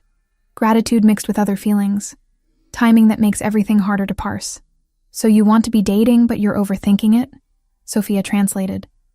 That's an oversimplification. Is it, though? She looked at Luca. Do you have feelings for my sister? He didn't hesitate. Yes. Romantic feelings? Like you want to be with her beyond just protection and employment? Yes. And Mia, do you have feelings for him? I met Luca's gaze across the room. His dark eyes held mine with an intensity that made my breath catch. We'd avoided this conversation for weeks, circling around it through careful distance and unspoken acknowledgement. But Sophia's direct question stripped away all the careful deflection. Yes, I admitted. I do. Then what's the actual problem? Sophia asked. You both have feelings. You're both adults. The power thing is real, but it seems like you're aware of it, which means you can work around it. So what's really stopping you? I wanted Mia to choose freely, Luca said, his voice low, without feeling obligated by everything I've provided, without gratitude confusing her judgment about what she actually wants. And I wanted to be sure what I felt was real, I added. Not just response to circumstances, not dependence masquerading as attraction. Sophia closed her homework. Okay, here's what I think. And I'm just a 14-year-old, so feel free to ignore me. But I've watched you both for weeks now. The way you care about each other isn't about circumstances or obligation. It's about who you are as people. Luca, you don't protect us because you have to. You do it because you genuinely care about our well-being. And Mia, you don't stay because you're trapped. You stay because you feel safe with him in ways that have nothing to do with his security measures. The observation was so accurate it hurt. When did you get so perceptive? Trauma makes you notice things you'd normally miss. Also, Dr. Hawthorne talks about authentic emotion versus reactive emotion. I've been thinking about it a lot in therapy. She stood and gathered her books. I'm going to bed. You two should talk without me here. And for what it's worth, I'd be okay with you being together. He makes you happy in ways I haven't seen since before Mom died. After she disappeared into her bedroom, Luca and I sat in loaded silence. The security monitors hummed softly. Somewhere above us, the estate settled into night routines. She's not wrong, Luca said finally. About any of it. I moved from my chair to sit beside him on the couch, close enough that our shoulders almost touched. No, she's not. But that doesn't make it less complicated. What if we stop trying to make it uncomplicated? What if we just acknowledge that this situation is messy and imperfect and probably inadvisable, but that what we feel is real anyway? Is that what you want? To be with me despite all the reasons it's difficult? He turned to face me fully, his hand coming up to cup my cheek with surprising gentleness.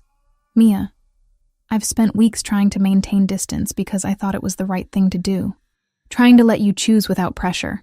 But watching you every day, talking to you, seeing who you are when you're not performing for safety or survival, I don't want distance anymore. I want you, however that looks, whatever complications come with it. My heart hammered against my ribs. I'm scared. Of me? Of this. Of feeling something this strong for someone whose life involves violence and danger. Of bringing Sophia into a world where explosions and retaliation are normal. Of not being able to separate gratitude from genuine emotion, even though I'm trying. Those are all legitimate fears. I can't promise you safety beyond what I'm already providing. I can't promise my world will get less dangerous. But I can promise that what I feel for you isn't about gratitude or circumstance. It's about who you are, the woman who knocked on my door at midnight with desperate courage, who rebuilt her life while protecting her sister, who negotiated with a federal prosecutor like an equal, who runs my restaurant better than anyone before her. That woman. That's who I want. Tears pricked at my eyes. You see me as more than I see myself sometimes. Then let me keep showing you what I see until you believe it. He leaned in slowly, giving me every opportunity to pull away like I had at the restaurant. But this time I didn't want distance. This time I met him halfway. The kiss was soft at first, tentative, as if we were both afraid of shattering the moment. His lips were warm and gentle, his hand cradling my face with care that contradicted everything I knew about his capacity for violence. I responded instinctively, my hands finding their way to his shoulders, feeling solid muscle beneath expensive fabric. The kiss deepened, months of restrained attraction finally given permission to exist. His other hand found my waist, pulling me closer, and I went willingly, needing the contact, the confirmation that this was real and mutual and as powerful as it felt. When we finally broke apart, both breathless, Luca rested his forehead against mine. "Tell me you felt that," he whispered. I felt it. God, I felt it. No doubt? No confusion about whether it's real? I pulled back enough to look at his face. His eyes were dark with emotion, vulnerable in ways I'd never seen. This powerful, dangerous man was letting me see beneath all his careful control. No doubt, I said firmly. This is real, Luca. Maybe it's crazy and complicated and risky, but it's real. He smiled, genuine and unguarded. Then that's all I need. We kissed again, slower this time, savoring the permission we'd finally given ourselves. His hands were respectful but possessive, mapping the curve of my spine, the line of my waist. I felt simultaneously safe and electrified, protected and desired. Eventually, we separated enough to breathe, though we stayed close. My head resting against his shoulder, his arm around me. Sophia's going to ask questions in the morning, I said. Let her. I'm not hiding this. Your people will notice too. Romano, Vincent, Teresa. They'll know something changed. Good. I want them to know you're important to me. Not just under my protection, but part of my life. Is that okay? I thought about it. About what it meant to be publicly acknowledged as connected to Luca Ravellini. The scrutiny, the judgment, the danger that came with proximity to power. Yeah, I decided. It's okay. We stayed like that for a long time, wrapped in each other, the security monitors casting soft light around us. Somewhere above, the war with the Triad continued. Threats lurked in shadows. Our lives remained precarious and complicated. But in that moment, in that underground sanctuary, we'd found something worth protecting beyond just survival. We'd found each other. And despite everything, that felt like the safest thing of all. From her bedroom doorway, Sophia watched us with a small, satisfied smile. I caught a glimpse of her retreating back, saw her genuine happiness at seeing us together. For the first time since witnessing that murder, she looked at ease, like the broken pieces of our lives were finally arranging themselves into something that made sense. She's watching, I murmured against Luca's shoulder. I know. She's been checking on us periodically through the crack in her door for the last 15 minutes. Why didn't you say something? Because she needed to see this. To know that the adults in her life can find happiness, even in difficult circumstances. To understand that what we're building includes her and considers her. His awareness of Sophia's emotional needs struck me deeply. He wasn't just protecting her body. He was protecting her ability to trust and hope and believe in good things. I love you, I said, the words surprising me even as they emerged. Luca pulled back to look at me, his expression arrested. Say that again. I love you. I probably have for weeks, but I was too scared to name it. But I love you, Luca. Completely. Every complication included. He kissed me again, this time with an intensity that stole my breath. When he finally spoke, his voice was rough with emotion. I love you too, Mia. More than I thought I could love anyone again. You and Sophia, you've become everything I didn't know I was missing. We held each other in the artificial light of the bunker, building something real in the midst of chaos. Tomorrow would bring its own battles. The Triad War would continue. Threats would evolve. But we'd face them together now, not as protector and protected, but as partners, and that made all the difference. 6 weeks after that first kiss in the bunker, I woke to the sound of Luca's phone ringing at 5 a.m. We'd been sharing his bedroom for the past 3 weeks, though Sophia still occupied the guest room down the hall. The normality of it, waking up beside him, feeling the warmth of his body next to mine, still surprised me sometimes. He answered in Italian, his voice immediately alert despite the early hour. I watched his expression shift from sleep to sharp focus as he listened. When he ended the call, he was already moving, pulling on clothes with efficient speed. What happened? I asked, sitting up. They caught him. The third man.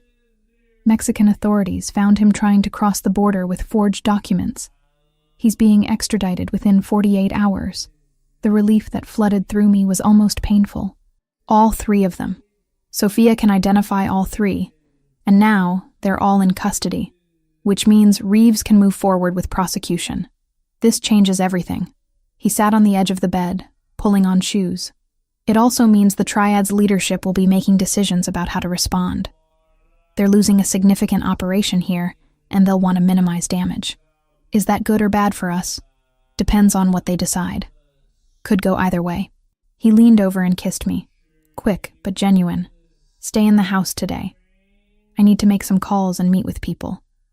This situation is about to resolve one way or another.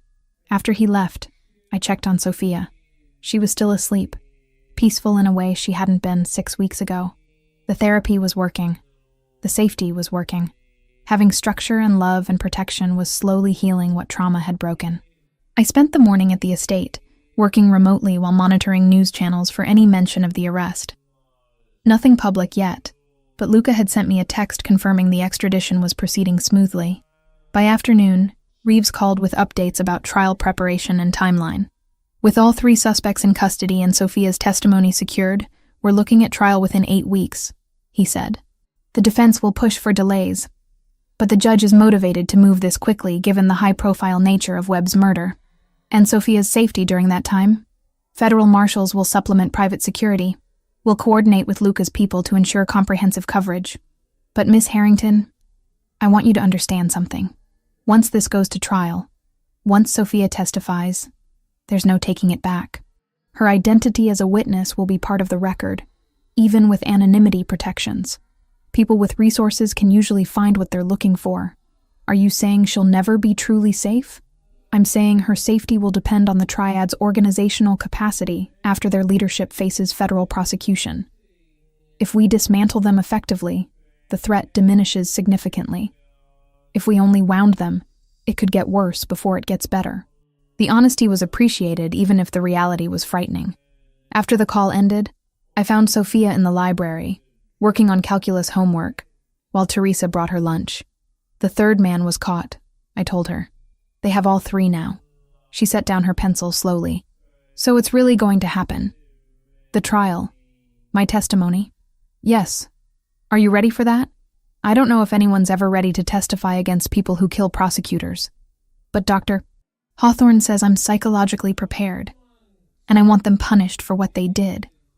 Not just to Mr. Webb, but for chasing us, for turning our lives upside down, for making me too scared to sleep for weeks. The anger in her voice was healthy, according to Dr. Hawthorne. Better than fear or helplessness. It meant she was reclaiming agency over her own story. We'll get through it, I promised. Together. That evening, Luca returned looking worn in ways that had nothing to do with physical exhaustion. He pulled me aside before dinner, his expression serious. I received a message from the triad's remaining leadership. They want to meet, discuss terms for de-escalation. That sounds positive. Maybe. Or it's a setup for retaliation. Either way, I have to go. This is how these things get resolved. Through direct conversation between leadership. Fear spiked through me. When? Tomorrow night. Neutral location, public enough for safety but private enough for sensitive discussion. I'm bringing Romano and Vincent. They're bringing their own security. There are rules for these meetings, protocols both sides honor. What if they don't honor the protocols? His jaw tightened. Then it becomes a different kind of meeting. But that's unlikely. They're weakened right now. They need peace more than I do. The question is, what they're willing to offer to get it. The next evening felt endless. Sophia and I had dinner without Luca. Both of us too anxious to eat properly. Teresa tried to distract us with stories about her grandchildren, but nothing could fully alleviate the tension of knowing Luca was meeting with people who'd tried to kill us. At 9:30, headlights swept across the front windows. I heard car doors, voices, footsteps. Then Luca entered the house with Romano and Vincent flanking him. His expression was cold in ways I'd never seen before. Not angry exactly, but something harder and more dangerous. Is Sophia asleep? He asked without preamble. In her room. What happened? Conference room. Now. I need you to hear this while I still have clarity. The conference room was off his main office, a space used for business meetings I was rarely part of. Romano and Vincent were already there when we entered. Luca closed the door and stood at the head of the table, hands braced against the surface. The meeting went as expected initially, he began. They proposed cessation of hostilities in exchange for reduced testimony from Sophia. They wanted her to identify only the trigger man, not the other 2. Said it would be in everyone's best interest to limit the scope of prosecutions. You said no, I guessed.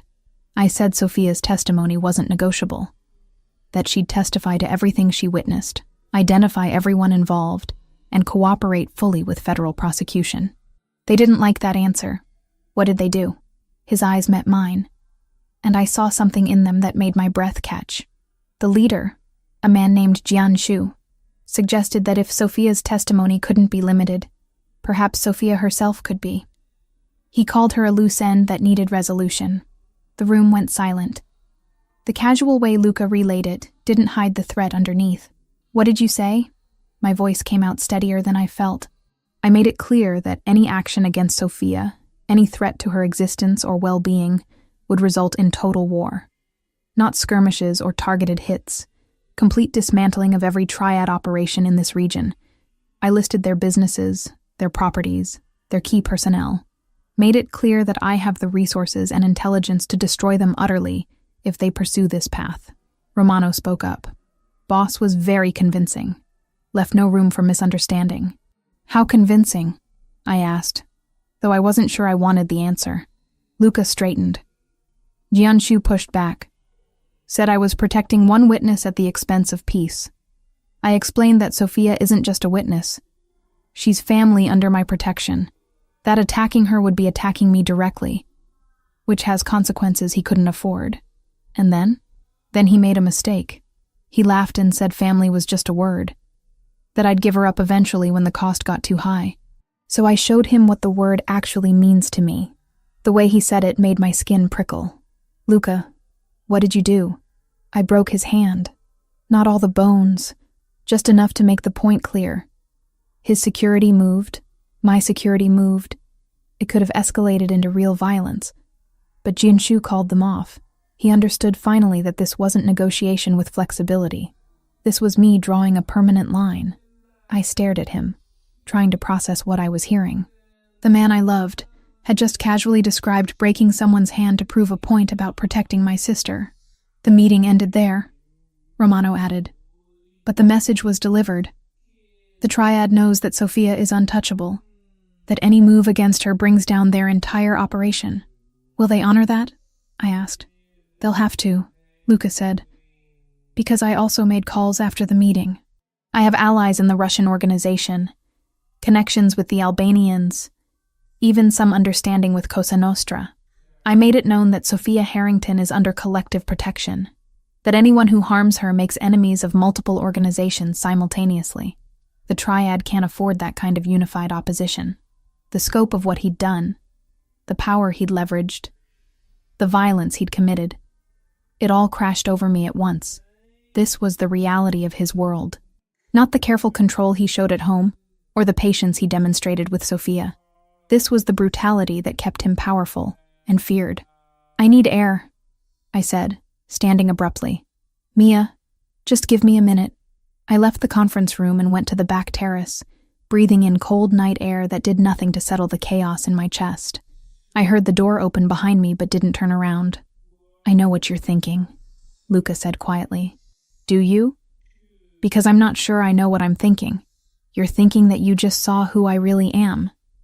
That the violence you knew about abstractly is now concrete and disturbing.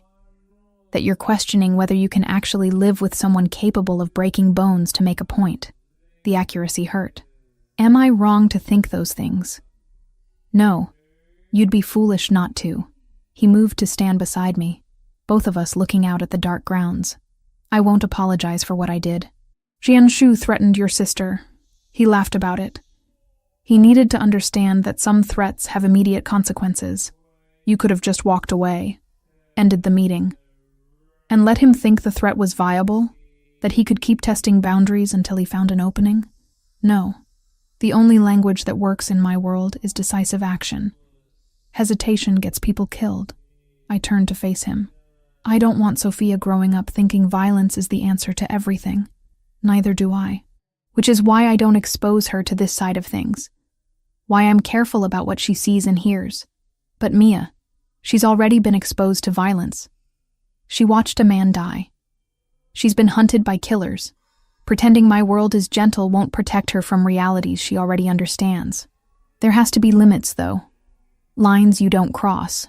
There are. I don't harm innocents. I don't use violence for pleasure or ego. I don't target families or children. But people who threaten what I protect? People who laugh about hurting a 14-year-old girl? For them, I have no mercy. The conviction in his voice was absolute. This wasn't a man struggling with moral ambiguity. This was someone who'd made peace with his choices and their consequences. Tell me about your code, I said. The rules you actually follow. He was quiet for a moment, considering. I protect those under my care, absolutely. I honor agreements made in good faith. I don't lie to people I respect. I use violence only when necessary. But when necessary, I use it completely. I don't pretend to be something I'm not. And the things you've done that keep you up at night, there are some. Decisions I'd make differently with hindsight. People I've hurt who didn't deserve it. But regret doesn't change the past, and my world doesn't allow for excessive introspection. You move forward, or you die. I leaned against the railing. I knew who you were when I knocked on your door. I knew what kind of man I was asking for help. But knowing abstractly and seeing concretely are different. Yes, they are. So what now? Are you leaving? The question hung between us. He wasn't trying to convince me to stay. Wasn't making promises about changing or being different. He was simply asking if I could accept the totality of who he was. I thought about the past several weeks. The way he'd protected Sophia with unwavering commitment. How he'd given me meaningful work and treated me as an equal. The patience he showed teaching chess. The gentleness of his touch despite hands capable of terrible violence. The way he'd built a life for us within his dangerous world. No, I said finally. I'm not leaving. Even knowing what you know now, especially knowing what I know now, because I understand that the violence isn't who you are. It's what you do to protect what matters. And I'd rather be with someone who acts decisively to keep us safe than with someone who hesitates and lets threats grow. Relief flickered across his expression. You're sure? Because once you fully commit to this life, Mia, there's no pretending you didn't know what it involved. I'm sure. But I need you to promise me something. What? That you'll never ask me to be okay with the violence. That you'll let me struggle with it when I need to. That you won't expect me to celebrate or participate in that part of your world. I promise. Your conscience stays your own. I'd never ask you to compromise it. I moved into his arms and he held me tightly. I love you. I said against his chest. All of you. Even the parts that scare me. I love you too. More than I knew I could love anything. His voice was rough. Thank you for staying. We stood like that for a long time, the cold air wrapping around us while we held each other. The next day would bring its own complications. The trial would proceed. Life would continue in all its complicated reality. But we'd face it together, with clear eyes about who we were and what we'd accepted. When we finally went back inside, Sophia was waiting in the hallway. She'd heard enough through the door to understand what had happened. Is everything okay? She asked. Luca knelt to her level. Everything is okay. You're safe. The triad won't bother you again. You have my word. Because you hurt someone? He didn't lie to her. Yes, because I made it clear that hurting you has consequences they can't afford. She processed this with the seriousness it deserved. Thank you for protecting me, even when it means doing hard things. Always, Sophia. That's what family does. She hugged him then. This 14-year-old who'd seen too much and understood too clearly. And I watched the most dangerous man I'd ever known hold my sister with infinite gentleness, and knew I'd made the right choice. This was our life now. Complicated and imperfect, and built on foundations most people would never understand. But it was ours, and it was real, and it was worth everything it took to protect it. 8 weeks after the confrontation with the triad leadership, I stood outside the federal courthouse watching Sophia walk up the steps beside Luca. She wore a navy suit we'd picked out together, her blonde hair pulled back in a professional bun that made her look older than 15. The video deposition had been scheduled for today, her testimony captured in a secure room with only essential personnel present. Reeves met us at the entrance, his expression conveying both confidence and concern. She ready? As ready as she'll ever be, I said, though my stomach was in knots. The deposition room was smaller than I'd expected, with cameras positioned to capture Sophia's testimony, while keeping her face obscured from any recording that might be shown in court. A technician explained the voice modulation system that would protect her identity even further. Throughout it all, Sophia remained remarkably composed, her hand occasionally reaching for the stress ball Dr. Hawthorne had given her. Luca and I sat in an observation room where we could watch through one-way glass, but not interfere. I gripped his hand tightly as the prosecutor began asking Sophia to describe the events of that October night. She spoke clearly and without hesitation. Yes, she'd witnessed the murder of Marcus Webb. Yes, she could identify the 3 men responsible. The portraits she'd drawn were displayed, and she confirmed each one with specific details about distinguishing features. The dragon tattoo on Wei Zhang's neck, the gold chain Han Liang wore, the expensive watch on the 3rd man, later identified as Lin Zhao. When the defense attorney asked if she was certain about her identifications, Sophia's voice never wavered. I see their faces every time I close my eyes. I'm absolutely certain. The deposition lasted 3 hours. By the end, Sophia looked exhausted but satisfied. She'd done what needed to be done, and she'd done it with courage that made me impossibly proud. The trial itself proceeded quickly by legal standards. With Sophia's testimony, the physical evidence, and testimony from forensic experts, the prosecution built an overwhelming case. The defense tried to challenge the video deposition format, arguing it violated their client's confrontation rights, but the judge ruled that the anonymity protections were justified given the defendant's documented history of witness intimidation. Luca attended every day of the trial, a silent presence in the gallery that sent a clear message about whose interests were at stake. I joined him when restaurant duties allowed, watching justice slowly grind through its processes. The verdict came on a Wednesday afternoon. Guilty on all counts for all 3 defendants. First-degree murder, conspiracy, obstruction of justice. When the judge sentenced each man to life in federal prison without possibility of parole, I felt tension I'd been carrying for months finally release. Outside the courthouse, Reeves found us. It's done. The Triad's operational capacity in this region is effectively destroyed. Between these convictions and the intelligence Sophia's case generated, we've dismantled their entire network. So she's safe now? I needed to hear him say it explicitly. As safe as anyone can be. There's always risk, but without organizational structure, the Triad can't mount coordinated retaliation. Individual members might harbor grudges, but Luca's reputation should discourage anyone from acting on them. After months of constant vigilance, the idea of actual safety felt foreign. But as we drove back to the estate that evening, I allowed myself to believe it was real. The changes came gradually, but steadily. Sophia enrolled in a private school 15 minutes from the estate, a place with excellent security and a strong academic program. She joined the track team and quickly became one of their fastest runners. The nightmares decreased from nightly to occasional. Her therapy sessions reduced to once a week, then every other week, focused now on maintaining progress rather than active trauma recovery. She made friends, real friends who came over for study groups and movie nights. The first time I heard her laughing with classmates in the living room, something in my chest loosened. This was the teenage experience she deserved, the normalcy we'd fought so hard to reclaim, and the people she'd left behind weren't forgotten. Reeves crafted a clean transfer story for her old school, family relocation, nothing that invited questions, and her coach received a brief note from a guardian explaining she'd be off the roster for the season. Sophia wrote to the 2 friends she trusted most, vague on details, but honest about needing distance. Their replies were simple and fierce, and that closure let her step forward without feeling like she'd abandoned her life. Her relationship with Luca evolved into something beautifully uncomplicated.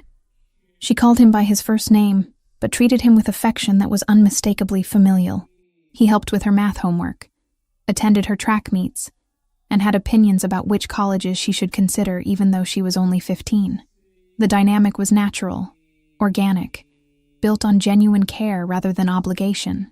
One evening at dinner, she casually mentioned that her friends thought Luca was her dad, and she hadn't corrected them because it was easier than explaining the complicated truth. "Does that bother you?" Luca asked carefully. "No, it's kind of nice actually. Having someone who acts like a dad, even if that's not technically what you are." She pushed food around her plate. "My real dad left when I was 3. I barely remember him.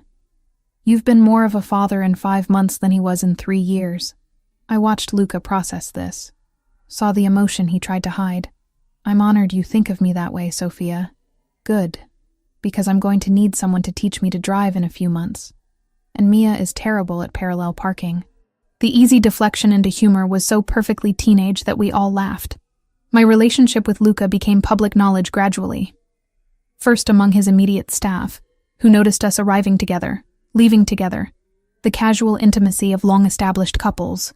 Then among his business associates, who saw us at restaurants and social functions as a clear unit. Finally among the broader organization, where the news that Luca Ravellini had a serious relationship spread through networks I'd never fully understand. The reactions were mixed but largely accepting. Some of his older associates were skeptical about me, this outsider with no family connections or criminal pedigree. But my success with Bella Vista earned grudging respect. Numbers spoke louder than bloodlines in business circles. The restaurant had become the most profitable property in Luca's legitimate portfolio. Revenue had increased 43% under my management, and we'd earned a coveted review in a major food magazine praising both Antonio's cuisine and the impeccable service standards I'd implemented. Luca took obvious pride in showing the article to people, as if my success reflected his good judgment in trusting me. 6 weeks after the trial, he asked me to meet him at the restaurant after closing. I found him in the office reviewing papers spread across the desk. "Come look at this," he said, gesturing me over. The documents were legal contracts, dense with terminology I didn't fully understand. But I caught the essential points: partnership agreement, equal ownership, profit-sharing arrangements. My name beside his on official business registration forms. "What is this?" I asked, though I was beginning to understand. "A business partnership. Real partnership, legally binding, with equal decision-making authority and equal financial stake. Bella Vista would be ours jointly, not mine with you as employee." I stared at the papers. "This isn't a small gesture, Luca. This is significant financial commitment." "Yes, because you've earned it. You've transformed this restaurant from underperforming to exceptional. You've built relationships with suppliers, trained staff, created systems that work. This isn't charity or romance. This is recognizing your actual contribution and compensating it appropriately. But equal partnership? That's more than just compensation. It's also insurance. If something happens to me, if my world catches up in ways I can't control, you need independent financial security. This restaurant, legally half yours, provides that. You could run it without me. Sell your share if needed. You'd have real options beyond dependence on my protection. The practicality of it moved me deeply. This wasn't a romantic gesture. This was him genuinely ensuring I had autonomy and security regardless of our relationship. "I accept," I said, "as your partner, in business and everything else." His smile was worth everything. We signed the papers that night, witnessed by Romano and Teresa, making it official. I was no longer just the woman Luca Ravellini protected. I was his business partner, his equal in this venture, someone with agency and power in my own right. Our relationship settled into patterns that felt sustainable. We lived together openly at the estate. We made decisions jointly about everything from Sophia's education to restaurant expansion plans to how to handle various business challenges. The dynamic was genuinely partnership, built on respect and trust, and the foundation we'd established through crisis. The sex was incredible, passionate, and tender by turns. But what surprised me more was how comfortable the mundane parts were. Grocery shopping together, arguing about what to watch on television, the boring intimacy of shared life that meant more than grand gestures. When Sophia's 15th birthday approached, we planned a dinner at the main house. Not the cottage where we'd hidden, not the bunker where we'd sheltered. The actual mansion, in the formal dining room, claiming space that had once felt forbidden.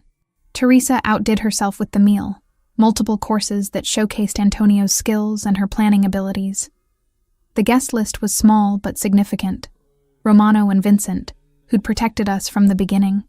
Dr. Hawthorne, who'd helped Sophia heal. Reeves, who'd navigated the legal complexities. A few of Sophia's closest friends from school. And the three of us, the core family unit we'd somehow become. The dining room glowed with candlelight and fresh flowers. Sophia wore a burgundy dress she'd picked out herself, looking poised and happy in ways that would have been unimaginable 5 months ago. She laughed at Romano's terrible jokes and showed Dr. Hawthorne photos from track meets and discussed college ambitions with Reeves like someone who believed she had a future worth planning. When Teresa brought out the birthday cake, chocolate with raspberry filling because that was Sophia's favorite, we all gathered around singing off-key. Sophia closed her eyes over the candles, making wishes only she knew, and blew them all out in one breath. "Speech," one of her friends called out, and others picked up the chant. Sophia stood, slightly embarrassed but willing. "I don't really do speeches, but I want to thank everyone here for helping me get through the hardest time of my life. Dr. Hawthorne for teaching me coping strategies. Mr. Reeves for protecting my rights and making sure justice happened. Romano and Vincent for keeping us physically safe. Teresa for the best food and the occasional shoulder to cry on." She paused, looking at Luca and me, and Mia and Luca, for giving me a family when I needed one most, for never making me feel like a burden even when I was at my worst, for building a life where I can be normal again while still feeling protected. I love you both. Thank you for everything. There wasn't a dry eye in the room. Luca stood and hugged Sophia, this casual display of affection that had become natural between them. I joined them, and for a moment we stood together, this chosen family built from crisis and love and determination. Later, after the guests had left and Sophia had gone upstairs to video chat with more friends, Luca and I stood on the terrace looking out at grounds that had witnessed so much of our journey. "She's happy," I observed, really genuinely happy. "She is. You both are." That's all I wanted. His arm came around my waist, pulling me close. I leaned into him, thinking about how far we'd come. 5 months ago, I'd knocked on this door at midnight with desperate courage, and no real plan beyond that moment. I'd been terrified, helpless, protecting my sister with nothing but hope and instinct. Now I stood here as an equal partner, as someone who'd rebuilt her life on her own terms while accepting help when needed, as a woman who'd found love with a complicated man and chosen it consciously, knowing all the difficulties it entailed. "What are you thinking?" Luca asked. "That I'm grateful for all of it, even the hard parts, because they brought us here. No regrets? Some. I regret that Sophia had to witness murder, that our lives were upended, that we needed rescue in the first place. But I don't regret knocking on your door. I don't regret staying. I don't regret choosing this life with you." He turned me to face him, his hands framing my face with familiar tenderness. "I love you, Mia, more than I thought I could love anyone. You and Sophia. You're my family now, the most important thing I have. I love you too. Completely. Complications and all. We kissed under the stars, in the space where our journey had begun and where our future would unfold. Tomorrow would bring new challenges. The restaurant would need attention. Sophia would have homework that needed help. Life would continue in all its messy, beautiful complexity. But tonight, in this moment, everything felt exactly right. Sophia appeared in the doorway behind us. "Are you two being romantic again? Because it's my birthday, and you're supposed to be paying attention to me." We laughed and went inside. Back to the warmth and light and the life we'd built together. Back to the family we'd chosen and fought for, and earned through courage and love and refusal to surrender to fear. 5 months ago, I'd knocked on a door at midnight seeking temporary shelter. What I'd found instead was permanent home. Not because of the mansion or the security or the material comfort, though those things mattered, but because I'd found people who saw me as more than someone needing rescue, who treated me as an equal partner, who built a life with me rather than for me. That midnight knock had been the most terrifying moment of my life. It had also been the beginning of everything that mattered now, and I wouldn't change a single moment of the journey that had brought us here. This was home. This was family. This was the life we'd built from desperation and determination and love that refused to be limited by circumstance, and it was more than I'd ever dared to hope for.